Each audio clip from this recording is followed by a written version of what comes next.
रावण म्हणजे अहंकारी, क्रूर राक्षस.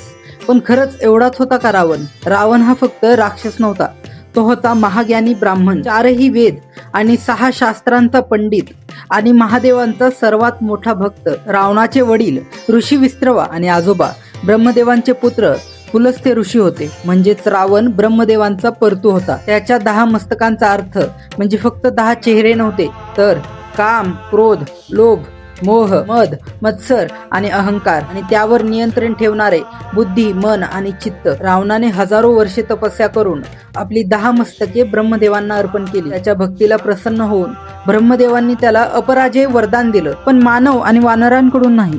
तर हाच अहंकार त्याच्या अंताचं कारण ठरला. रावणाच्या शिवभक्तीचा सर्वोच्च क्षण तो जेव्हा त्याने कैलास पर्वत उचलला. महादेवांनी अंगठ्याने पर्वत दाबतात रावणाने वेदनेतून शिव तांडव स्तोत्र रचलं. ते ऐकून महादेव प्रसन्न झाले आणि त्याला चंद्रहास तलवार दिली. मृत्यूपूर्वी रावणाने लक्ष्मणाला 3 अमूल्य शिकवणी दिल्या. शुभ काम उशीर न करता करा, शत्रूला कधीही कमी लेखू नका आणि आयुष्यातली गुपितं कुणालाही सांगू नका. रावण पापी होता हे नाकारता येणार नाही, पण तो महान विद्वान, आयुर्वेदाचार्य आणि कुशल राजा सुद्धा होता. तो एक अपूर्ण पण महान व्यक्तिमत्व होता. जर हा दृष्टिकोन वेगळा वाटला असेल तर कमेंटमध्ये जय श्रीराम नक्की लिहा.